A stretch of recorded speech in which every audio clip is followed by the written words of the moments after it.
What if I told you that you could make $1 million in 24 hours, even if today you are buried in debt, with no savings, no assets, no family connections, no wealthy friends to lend a hand? What if I told you that you could cross from poverty into prosperity faster than the clock strikes its next cycle?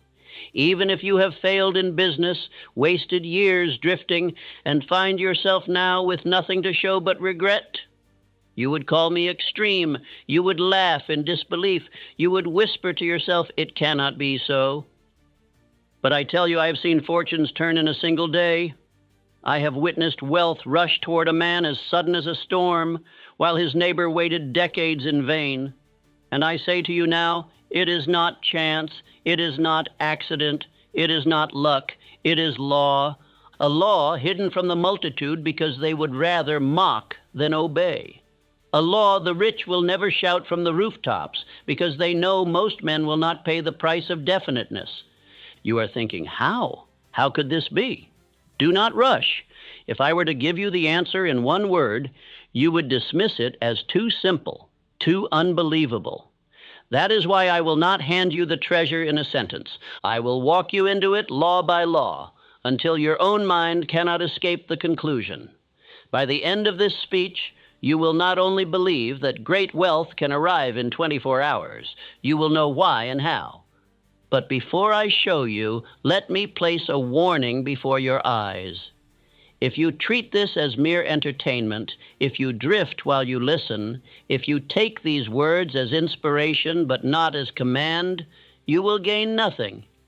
You will walk away exactly as you came, poor, doubtful, waiting for someday. This law does not honor the lazy. It bows only to the definite. Think of this. Why does one man remain stuck for 30 years in the same misery, while another secures his fortune in a single day?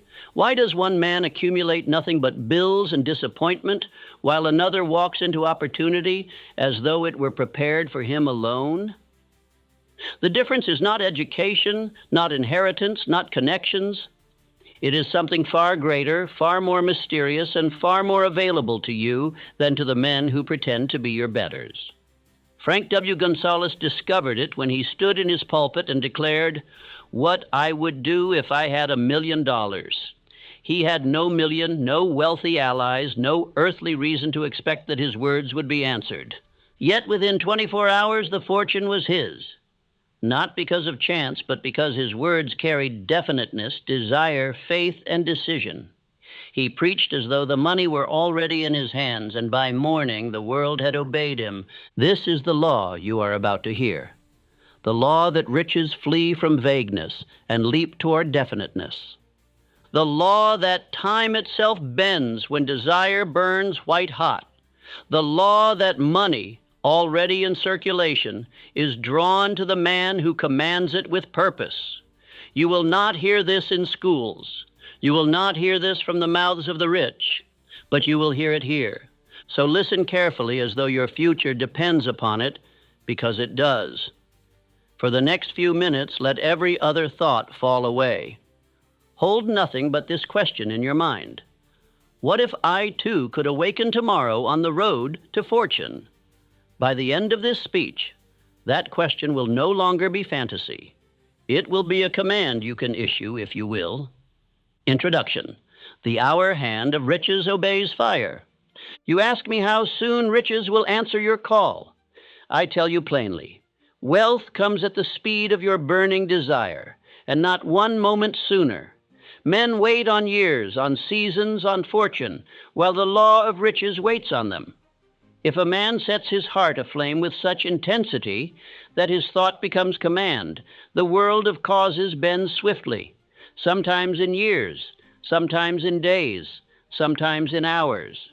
This law is not theory, it is record. I have seen fortunes move with the suddenness of a storm after months of stillness. The timid call it luck, but the honest student knows it as the sudden reward of desire that at last reached the heat of command. When the heart burns white hot, time itself contracts. What would take decades to the wavering may take a night to the definite. Let me show you this truth through the story of Frank W. Gonzalez, a young minister in Chicago. He announced a sermon with the daring title, "What I Would Do If I Had $1 Million." He did not mount the pulpit as a beggar hoping for alms. He spoke as one who already held the key. His words carried no timidity, no speculation. They carried decision. He painted a vision of a school where young men would be trained to think and to work in the same hour, where education would not be theory without practice, nor practice without philosophy. He spoke as though the $1 million were already in his hands, as though the brick and mortar already stood, as though the voices of grateful students already rang in its halls. The next morning, a messenger came from Philip D. Armour, the great packer. "Young man," Armour said, "if you will put your sermon into deeds, you shall have your $1 million." And from that decision was born the Armour Institute of Technology. Do not miss the lesson. One definite desire declared with fire drew $1 million overnight. What steps brought that $1 million? First, a purpose written in the heart so clearly it could not be mistaken. Second, a mind heated by faith until every word carried authority. Third, a plan spoken so vividly that listeners saw it. Fourth, the courage to speak as one who commands, not as one who begs. With those 4 steps, the $1 million was not chased. It arrived. Men ask me, can wealth truly come in 24 hours? I say, if 30 years of drifting still chain you, do not quarrel with the clock. Quarrel with the drift. Yet know this, when desire reaches the heat of command, fortunes do indeed arrive with astonishing speed. Many men have awakened one morning poor and lain down at night rich, for they finally decided. You must learn to distinguish wishing from desiring. Wishes are smoke, desire is fire. Wishes drift with idle talk. Desire fixes its eyes, burns in silence, and moves the limbs to action. Frank Gonzalez did not wish. He declared. Armour did not pity. He invested. The $1 million did not stroll. It hurried, because purpose had summoned it with unmistakable fire. Understand this law. Wealth is not drawn by chance, but by definiteness. Riches are timid around the wavering. They leap toward the bold. The money you seek is already employed by someone else. It will change hands when you prove the stronger master. The purse of the world is not scattered at random. It flows to order, to clarity, to strength. Do not waste your breath on luck. Luck is the name weak men give to the harvest of definite men. When you hear a rich man shrug, "I was fortunate," look behind him. You will see ledgers of definite figures, pages of plans, councils of allies, records of services rendered before reward. He speaks of fortune because he knows the crowd will not believe in method, but method is what crowned him. And now you would know the method. Here are the 7 rules that, when obeyed together, form the band success formula. They will sound like iron to ears, softened by drift, but to the ready they are keys to command. Use one without the others and you will limp. Use all together and you will run. Before you take the first step, bind yourself to a vow. Say aloud, "I will no longer drift. I will write my purpose. I will heat it with faith. I will bind myself by decision. I will plan and move. I will enlist allied minds.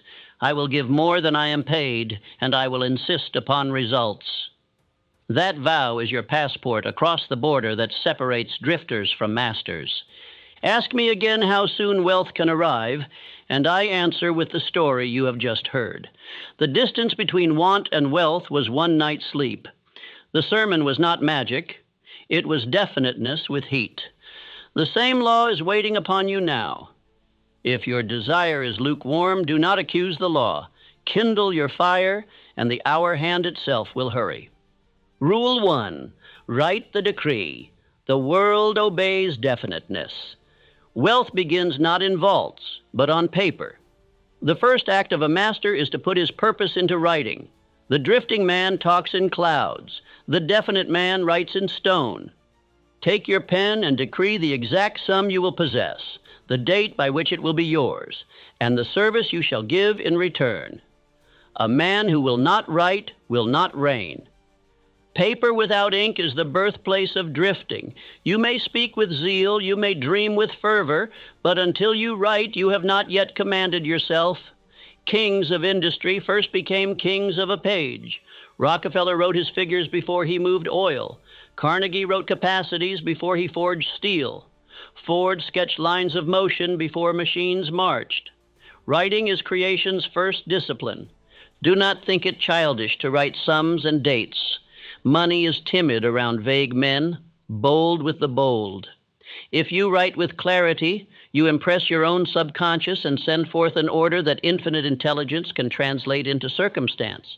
Money that is not assigned wanders. Money that has a master's order hastens to serve. Name the uses for your money. The subconscious does not obey mist, but image. Write what it will buy, what service it will fund, what gift it will make. If you write, I shall acquire $50,000 by December 31st through organizing a sales company to distribute, you have struck the law with precision. Vagueness begets vagueness. Clarity begets clarity. Each morning and night, read your decree aloud. Do not mumble as one ashamed. Speak as a herald of your own destiny. Your subconscious responds not to idle words, but to repeated declarations soaked in emotion. Words clothed in heat are seeds.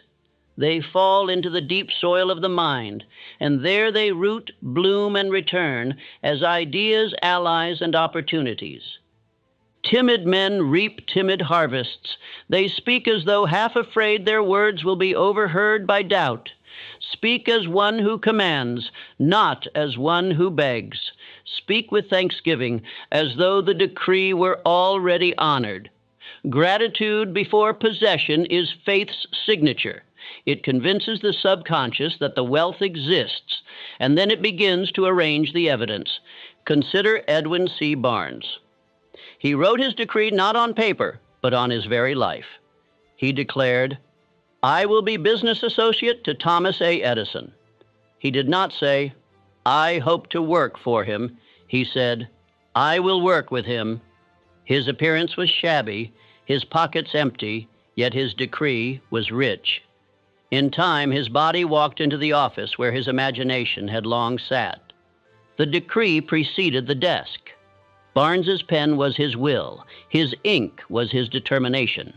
He spoke his partnership into existence by wearing it in thought, declaring it in desire, and backing it in persistence. The drifting young men around him sought wages. Barnes sought decree, and the decree obeyed him. Let me give you an affirmation for this law. Speak it with firmness. I decree my wealth with definiteness. My pen is law. My tongue is command. My subconscious obeys. Infinite intelligence supplies. Opportunity appears. I act. I do not drift. I write. I decide. I persist. My decree is the mold into which my fortune is poured. Repeat it until you feel it steel. You will be tempted to bury your decree under the vague shelter of someday. That is fear clothed as prudence. Do not permit it. If the date proves too ambitious, you may adjust the clock, but never adjust the definiteness. A moving hand on the calendar does not break the law, but a fogged decree dissolves into nothing. Better to err with bold precision than to rot in haze. Every empire of wealth began with a line on paper. Rockefeller wrote down figures before oil became empire. Carnegie jotted plans of capacity before furnaces roared. Ford drew diagrams of motion before wheels turned. A decree is prophecy in uniform. The world does not bow to dreams unspoken. It bows to written laws of men who refuse to drift. Guard your decree from idle chatter. Do not parade it before doubters who will sow seeds of mockery. It is your law, not theirs. Show them results, not sentences. The decree is a covenant between your conscious will and your subconscious power. Treat it with reverence. When the harvest comes, critics will say, you are fortunate. You will know you are definite. The act of writing is not mere ritual. It is command in visible form. Your eyes behold your words, your lips rehearse them, your mind absorbs them. Each sense is enlisted until the decree saturates your being. That saturation is faith. Faith is the magnet. The decree is the pole. Wealth is the iron. Once aligned, the attraction is inevitable.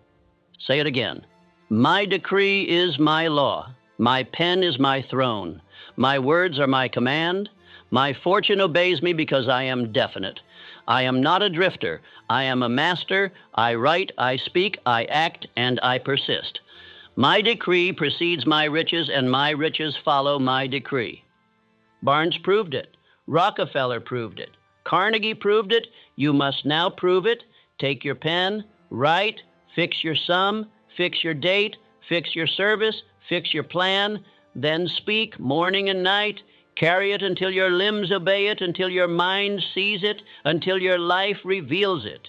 This is the first law. Write the decree. The world obeys definiteness. Rule 2. Ignite the furnace. Desire until the air burns. A decree written cold is a winter sun, light without heat. It gives no harvest. Desire is the flame that turns the decree into a living law. Until your purpose becomes burning desire, it is a wish. Wishes are weak, but desire is fierce. When your heart is set aflame, the world bends, men respond, and opportunities hasten as though ordered by a general. Drifting men say, I would like to be rich, but their words carry no heat, and so nothing moves. But when a man declares, I must be rich, I will serve, I will persist, I will pay any lawful price, that fire leaps into his step, sharpens his mind, and draws allies. Desire is not passive, it is active fire, and the fire itself creates its fortune. Recall Frank W. Gonzalez and his $1 million sermon. He did not beg, if I had $1 million, perhaps I could. He set the room aflame with a vision of a school. His desire was so vivid that Philip D. Armour felt its heat from his seat. Armour supplied the $1 million not from pity, but from certainty.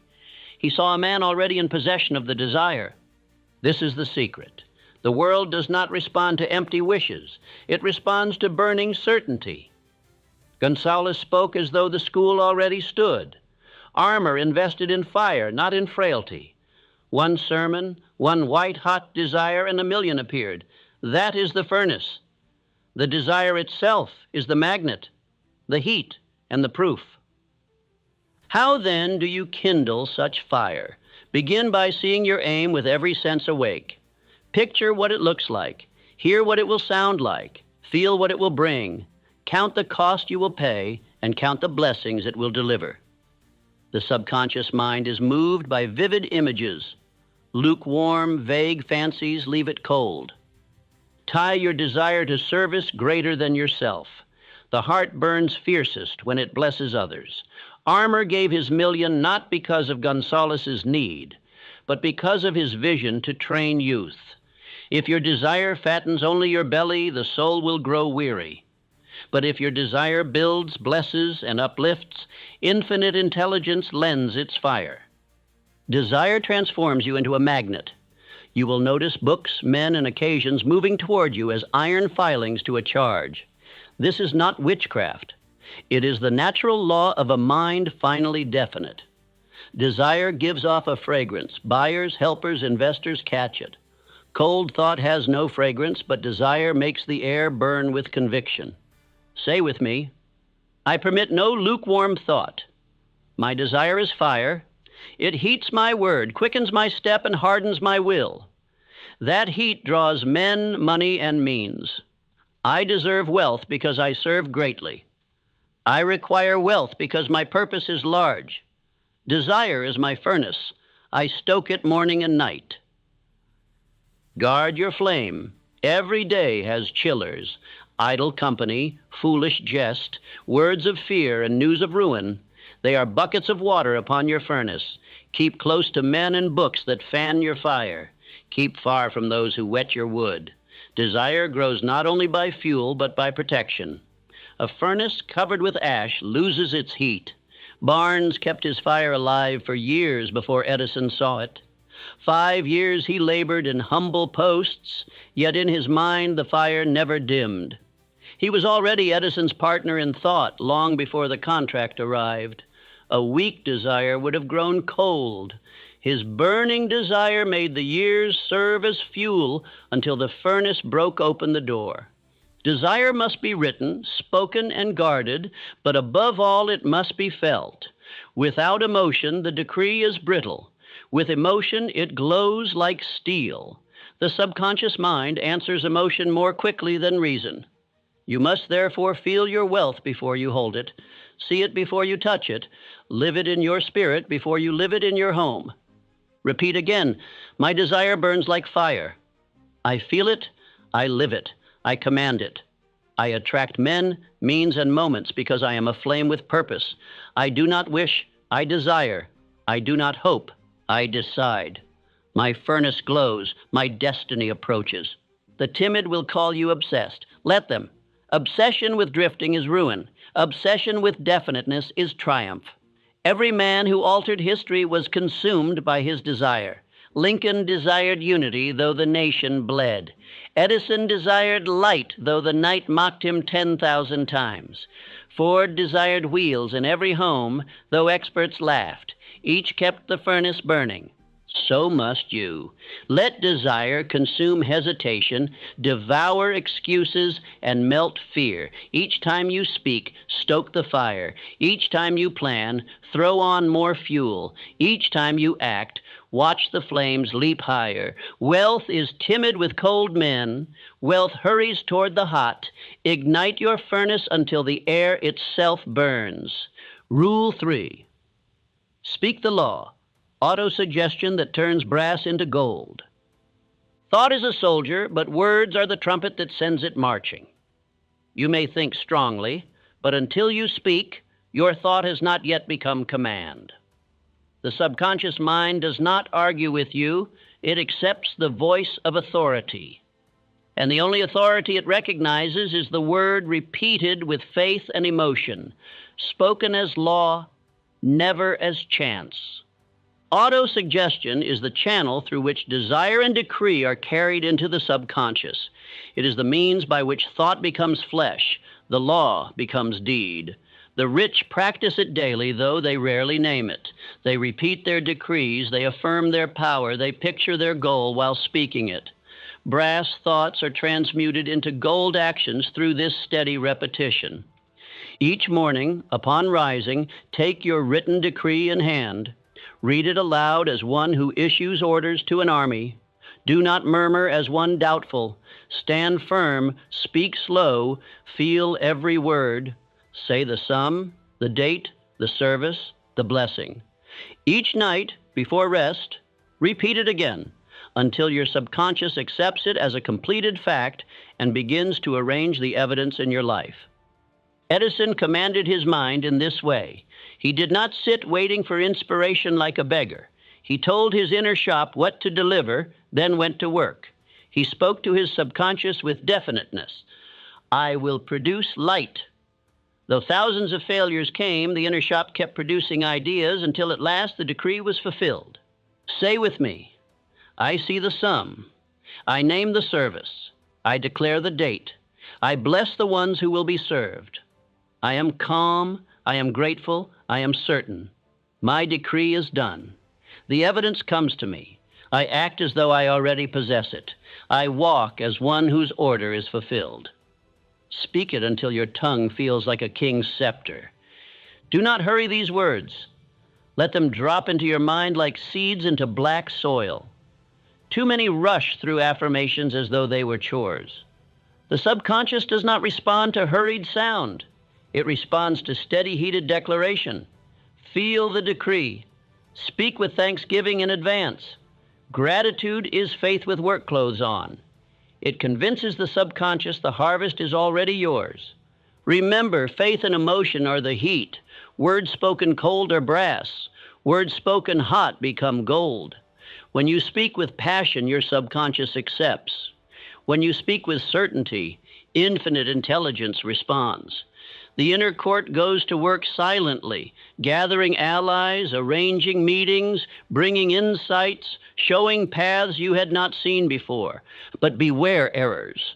Do not boast to the crowd. Do not scatter your decree before doubters. Public boasting is vanity, not autosuggestion. Gossiping your plan weakens it. Speak inwardly, not outwardly. Prove your law by action, not chatter. Men will help the worker, but they will laugh at the talker. The flower does not shout while it is seed. It works silently until it blooms. Barnes, before his partnership with Edison, repeated to himself daily that he was Edison's business associate. He had no proof, no contract, no wage worth mentioning, but his tongue rehearsed the decree until his subconscious believed it. His actions then aligned with it, and one day Edison gave him the chance. Brass thought had been turned into gold fact. Say again, my word is law to me. I obey my decree. My subconscious accepts and supplies. Infinite intelligence aligns with me. I do not doubt. I do not drift. I speak, I feel, I act, and I persist. My words are the trumpet. My mind is the army. My decree is the campaign, and my victory is certain. Do not underestimate repetition. The subconscious obeys habit, not whim. If you speak once, it barely notices. If you speak daily, morning and night, with fire, it engraves the order as law. The engraving is permanent. Once engraved, the subconscious cannot resist delivering. Many call this law mystical. It is only obedience to habit. Gratitude seals the process. Thank God in advance. Thank Him as though the harvest were already delivered. This act of thanksgiving is not empty. It is evidence of faith. The subconscious translates it as fact. Infinite intelligence reads it as certainty. The universe loves the man who gives thanks before he receives. Such a man never waits long for proof. Now, take this drill. For 7 nights before bed, close your eyes, speak your decree aloud, picture yourself in possession of it, and feel gratitude for it. Keep a record of any ideas, names, or insights that come to you upon waking. Many fortunes have begun as dawn thoughts, planted by the seeds of nighttime autosuggestion. Your fortune waits on your obedience. The timid call this self-hypnosis. The wise call it command. You are not fooling yourself when you speak. You are training yourself. You are feeding the furnace of desire, engraving the order in your inner shop, instructing the workers who never sleep. This is how brass thought is hammered into golden fact. Rule 4, lend me your wings, the mastermind that doubles your power. No man becomes a tycoon by the solitary power of his own brain. One mind, however strong, is limited. 2 or more minds, united in harmony and bound to a definite purpose, generate a third invisible mind greater than all. This is the mastermind principle. It is the private secret of the wealthy, the wings that lifted them above ordinary men. When minds meet in discord, nothing happens but quarrel. When minds meet in harmony, a current flows, ideas multiply, courage deepens, and power gathers. It is like striking flint against steel, sparks leap. The mastermind is not mere partnership, it is fusion. It is not conversation, it is creation. It is the law that multiplies human energy into fortune. Andrew Carnegie admitted openly that his fortune would have been impossible without this law. He surrounded himself with men more skilled than himself. Schwab brought boldness, Gary brought order, others brought knowledge. Alone they were strong. Together they became a magnet that pulled iron from the earth and gold from the markets. That invisible mind among them multiplied every stroke. Charles Schwab was lifted by this law. He was not the most brilliant engineer nor the wealthiest investor, but his energy, his ability to unite men in harmony, his knack for keeping a room electric made him indispensable. Carnegie once said Schwab's faith and fire added millions to the coffers. That was the mastermind at work, 2 men combining into something greater. Do not confuse this law with ordinary alliances. Many sit in meetings where envy, fear, and vanity choke the air. That is not mastermind, that is drift. To create a mastermind, the air must be clean, the aim must be definite, and the members must unite with harmony. Discord drains, harmony charges. How then do you assemble such a power? Choose men and women who are strong in knowledge, firm in character, and definite in purpose. Character first, knowledge second. A crooked mind will bend the beam of the entire group. One envious spirit can poison the well. Better a few in harmony than a multitude in discord. Hold regular councils. Begin each with the decree, the definite aim. Place obstacles on the table, not as walls, but as drafts to be improved. Invite criticism that is clean, not cruel. Keep vanity outside. Record decisions as law. Each member departs with a task. When you meet again, proofs are laid down. This rhythm forges power. Say with me, we meet in harmony for a definite purpose. Our minds unite. A greater mind presides. We give more than we take. We speak with faith. We decide with clarity. We depart with action. Discord cannot dwell among us. Harmony is our music. Success is our song. Speak this in every gathering until it becomes law. History records the fruits of such councils. The creation of United States Steel was not the work of one man. It was the product of minds united. Carnegie's vision, Schwab's fire, Morgan's capital, Gary's discipline. The mastermind was present, and iron became the backbone of a nation. The scale of that fortune was equal to the scale of harmony. Edison himself, though a genius, depended on a mastermind. His laboratory was not a lonely room, but a hive. He gathered assistants, thinkers, craftsmen, each contributing. Edison provided the vision, but the harmony of many minds built the reality. His genius was magnified by their union. He lent them his wings, they lent him theirs, and together they flew. Affirm this: I do not walk alone. I choose allies of faith, character, and skill. We meet in harmony, we act in definiteness, we persist in unity. Out of our meeting arises a mind greater than ours. That mind serves our aim, strengthens our courage, multiplies our ideas, and hastens our fortune. We are not drifters, we are creators. Do not mistake isolation for strength. The lone wolf starves, the flock thrives. The rich guard this secret because they know most men will not pay the price of harmony. Envy is easier than cooperation. Pride is easier than submission. But the man who masters himself enough to unite with others in harmony is the man who multiplies his wings. Your mastermind may begin small, 2 men meeting weekly. Do not despise it. 2 minds united sincerely can draw upon infinite intelligence. Begin where you are.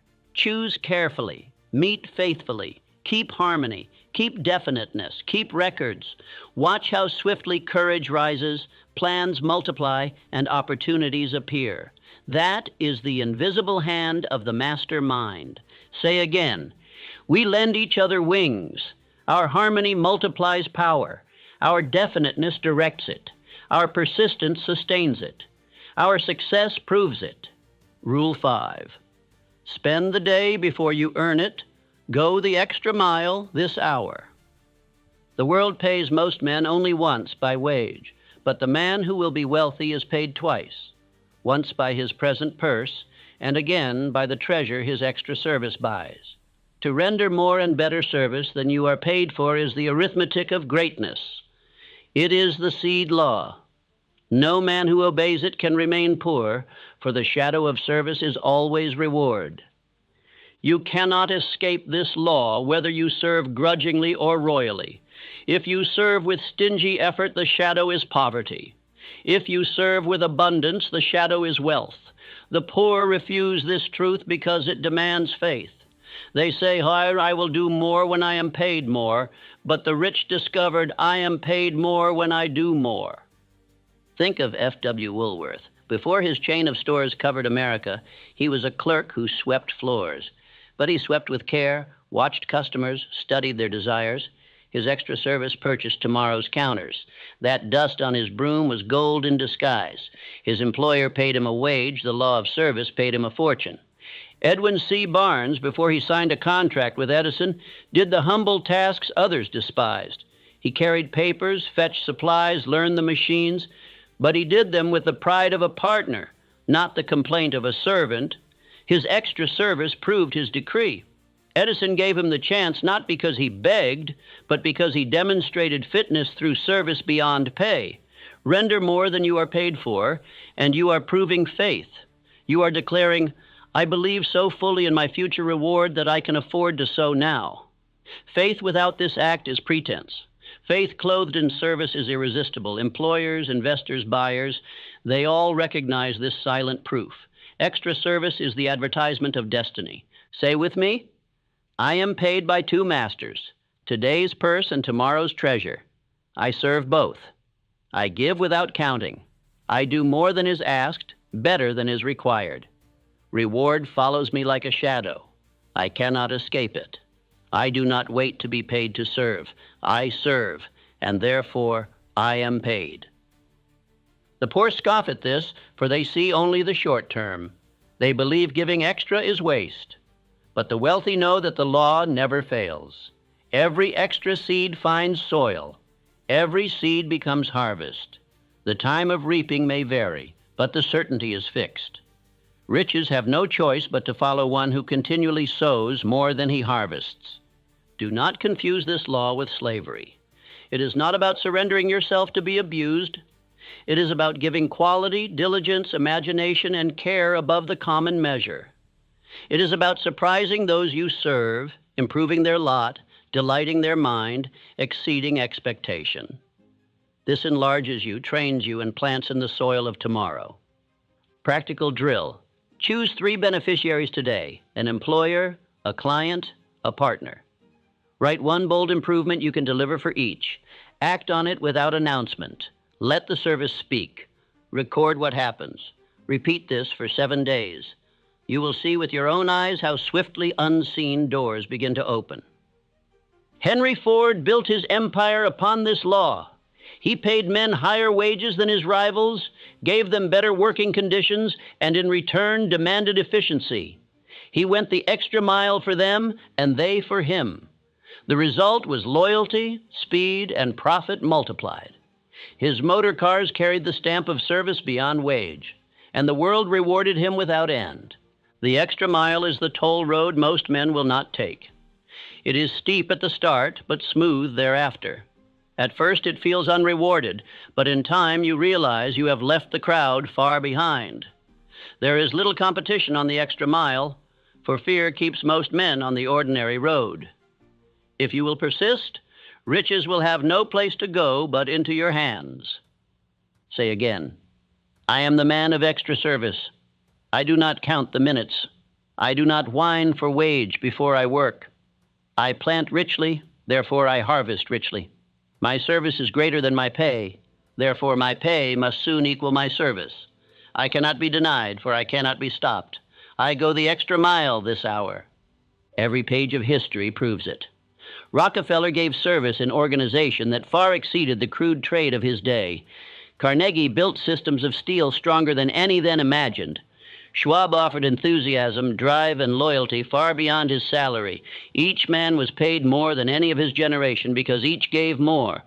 The arithmetic never fails.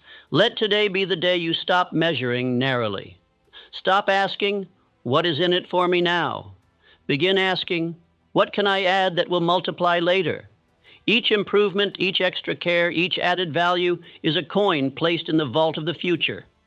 Sooner than you expect, the vault will open, and you will be astonished at the wealth your extra service purchased. Rule 6. Make friends with the clock. Decision and action in 24 hours. You have asked me, can riches truly come in a day? I answer, yes, if you will obey the law of swift decision and action. Most men are defeated not by poverty, but by delay. They postpone letters, calls, plans, and bold moves until the chance has rotted. The man who decides today and acts today has harnessed time as his ally. The drifter treats time as enemy. The master makes it servant. Decision is the door through which destiny enters. Indecision is drift. When you hesitate, you leave the door wide for fear, doubt, and chance. Henry Ford listened to engineers who declared his V8 motor impossible. He did not appoint a committee to study impossibility. He decided, produce it anyway. His decision shortened time, compressed years into months, and gave him mastery of an industry. Think of the 24 hours before you now. You may waste them on worry, drift, and idle chatter, or you may compress them into a lever that moves your life. In one day, you can write your decree, rehearse it aloud, ignite desire with vivid pictures, repeat your autosuggestions with fire, meet or call 2 allies for your mastermind, deliver 1 act of extra service, and take 1 bold step you have postponed. That day is worth a year. The timid will say, one day cannot matter. But history is built on single days. One day Gonzales preached, and Armour gave 1,000,000. One day Lincoln signed a decree that freed a people. One day Rockefeller closed a deal that shifted the world's oil.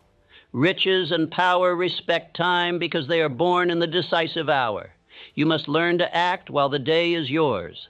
List the oldest act you have delayed, a call you have feared, a plan you have postponed, a truth you have silenced. Place it first tomorrow after sunrise. Do it before breakfast if you must starve fear. The act itself will release energy, summon allies, and feed courage. Delay is death to faith. Decision is life to faith. Say with me, I trade 24 hours for momentum. I decide now. I act now. I do not drift. I do not wait. The world respects speed when speed serves quality. I step into rooms my doubt kept shut. I feed the day with deeds. The day feeds me with returns. I win the hour. The hour wins the week. Do not mistake swiftness for recklessness. Decision is not folly. It is definiteness. The reckless man acts without plan. The master decides quickly because he has already fixed his purpose. His decree guides him, his desire fuels him, his autosuggestions command him, his master mind supports him, his extra service proves him. Decision is the natural fruit of definiteness. Think of your 24 hours as coins. Every moment spent in hesitation is a coin dropped into the gutter. Every moment spent in definite action is a coin invested at compound interest. The poor scatter their coins on trifles. The wealthy invest them into decisive acts. That is why the rich grow richer in the same hours the poor waste. Barnes did not drift when he saw Edison. He decided to be his partner and acted at once, though he had nothing. Rockefeller decided to buy when others feared. Carnegie decided to build when others hesitated. Each man bent the clock to his will by making it obey decision. Time will serve you if you command it. If you delay, it will bury you. Say again, the clock is my ally. I do not curse it. I do not waste it. I decide swiftly, act firmly, and persist daily. Each hour is my servant. Each act multiplies. Each day compresses years. Fear cannot rule me, for I refuse delay. The clock does not defeat me, I master it. Let tomorrow be your test. Write your decree. Speak it. Call an ally. Render extra service. Do the one act you fear most. Before 24 hours pass, you will feel a surge of energy, a sense of mastery. You will know that the law has begun to move. Make friends with the clock, and you will never again be its victim. Rule 7, seal it in the deep, subconscious alliance with infinite intelligence. Every outer act of wealth is rooted in the inner covenant. The subconscious mind is the silent partner that never sleeps. It obeys the orders you feed it. It multiplies the seed of your words, your images, your gratitude. It draws from infinite intelligence, the invisible source of ideas, power, and circumstance. Seal your decree in the deep mind, and you have enlisted the greatest ally in existence. Understand this: the subconscious never debates. It never asks if your order is possible. It accepts. If you feed it doubt, fear, and hesitation, it engraves them as law and delivers defeat. If you feed it certainty, faith, and gratitude, it engraves those as law and delivers fortune. It is impartial. It will grow weeds as faithfully as wheat. Your duty is to guard its gate. Each night before sleep, perform your covenant. Review 3 proofs of progress from the day, however small. Speak your decree aloud with calm authority. Picture tomorrow's chief act already done. Give thanks by name for the allies, opportunities, and strength you already see. Then lie down, knowing your subconscious will labor through the night. While you rest, it dispatches unseen messengers. Many a dawn has brought solutions that seemed impossible at dusk. You have called them accidents or sudden inspirations. They were answers from the inner court. The subconscious copied your order. Infinite intelligence supplied the plan, and the solution entered your waking mind like a visitor at sunrise. Learn to expect such visitors and welcome them with gratitude. My own son, born without ears, proved this law. Doctors declared he would never hear or speak. Yet through years of faith, persistence, and suggestion, the boy learned to hear with special instruments. The decree was accepted by the subconscious long before science supplied the tool. What the inner court believes, the outer world is compelled to confirm. Guard the gate with vigilance. Do not allow cynics, gossipers, and prophets of ruin to plant their seeds in your soil. Every careless jest, every tale of failure, every doubtful word is a thief lounging in your storehouse. Protect your inner vault as you would your gold, for it is the gold behind all gold. A single hour of mockery can uproot a week of planting. Say with me, my inner court is loyal. It obeys my decree. It multiplies my faith. It rejects my doubt. It draws plans, people, and power. I sleep while it works. I rise while it guides. I am never alone. Infinite intelligence is my partner in profit, my counselor in decision, my supplier in service. Notice the whispers of the sixth sense. A sudden certainty to call a man, a phrase in a book that glows, a sentence in conversation that stirs your blood. These are often answers delivered by infinite intelligence through your subconscious. Record them. Obey them.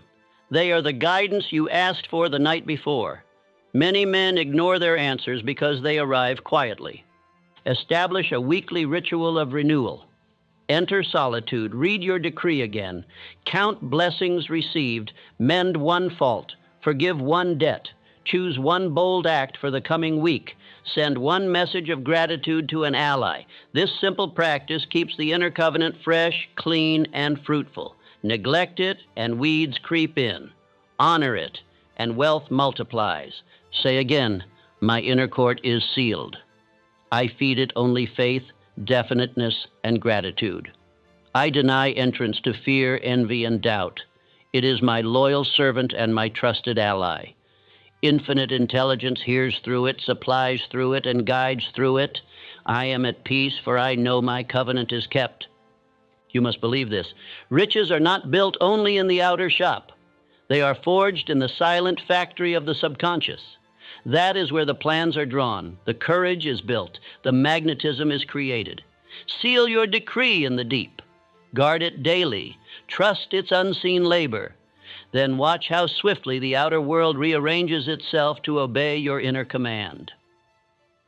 Epilogue. The $1 million sermon is yours to preach. Do not make a museum of Frank Gonzalez. Do not admire him as though his story were locked in the past. Make a mirror of him. Your sermon is your decree. Your million is the wealth you demand. Your armor is the man or the circumstance waiting to feel the heat of your desire. The pulpit is whatever platform you stand upon this very day. You are not waiting for a benefactor. You are waiting for your own fire to be visible enough that men may warm their hands upon it. Armor did not give to Gonzalez because he pitied him. He gave because he saw a man already burning with certainty. The money was already prepared. It was only waiting for a vessel hot enough to receive it. In 24 hours, you can set a new orbit for your life. You can write your decree. You can ignite your desire. You can speak the law. You can gather one ally for your mastermind. You can render one act of service beyond pay. You can make one bold decision you have long postponed. You can seal your covenant in the deep. Do this and your day will govern your destiny. If riches do not cross your threshold tomorrow, they will be on the road, walking fast.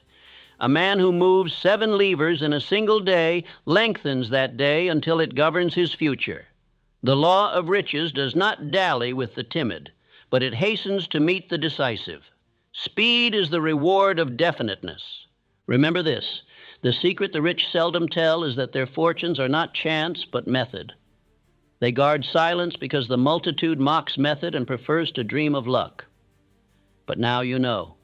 Desire, definiteness, decision, persistence, service, alliance, faith, and covenant, these are the links of the band's success formula.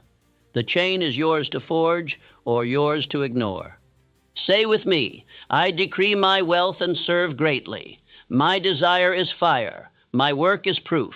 I decide and act. The hour obeys. I give more than I am paid. Wealth follows. My inner court is loyal. Wisdom guides me. I do not drift, I reign. These are not idle affirmations. They are law. Repeat them daily until your very cells obey them. The timid will call you obsessed. The drifters will call you lucky. The critics will call you arrogant. But results will silence them all. Fortune does not argue, it appears. The man who obeys this formula may be called many names, but he will never be called poor. Let the world prattle. You will build. The $1 Million Sermon is not confined to Chicago. You can preach it from your desk, from your workshop, from your farm, from your shop floor. You preach it when you declare your decree, when you ignite desire, when you command your subconscious, when you meet your allies, when you serve more than you are paid, when you decide swiftly, when you keep your inner covenant. That is your sermon. If anyone asks you how soon riches can arrive, tell them this story. One night a man preached with fire, and by morning 1 million arrived. Then hand them a pen. Tell them to write their decree. Tell them to heat it with desire. Tell them to repeat it until their subconscious believes it. Tell them to act within 24 hours. Then watch how swiftly the law moves. Your sermon may not yield 1 million tomorrow, but it will yield the first proof: courage in your step, clarity in your mind, an ally at your side, an opportunity in your path. Each proof is a coin in the coffer of your fortune. Persist, and the vault will open. When it does, men will call it sudden. You will know it was long prepared. I charge you now, do not leave these words as inspiration. Make them your drill. Write, speak, serve, decide, ally, persist, seal. Repeat until it becomes habit. Habit becomes character. Character becomes destiny. This is the secret the rich seldom confess. They have formed habits of definiteness that the poor never attempt. The habits themselves are the wealth. Say once more, I am not a drifter. I am a master. I write, I desire, I command, I ally, I serve, I decide, I persist, I seal. I am wealthy first within, then without. The world obeys my definiteness, for I obey my own decree. Speak it until it becomes your nature. Act it until it becomes your identity. When the vault of wealth opens to you, do not be astonished. You have obeyed the law. When critics sneer and call it luck, smile and let them drift. You will be too busy commanding, serving, building. The banned formula has never been banned by God or law, only by the indolence of men. You are free to practice it. Do so, and riches will obey.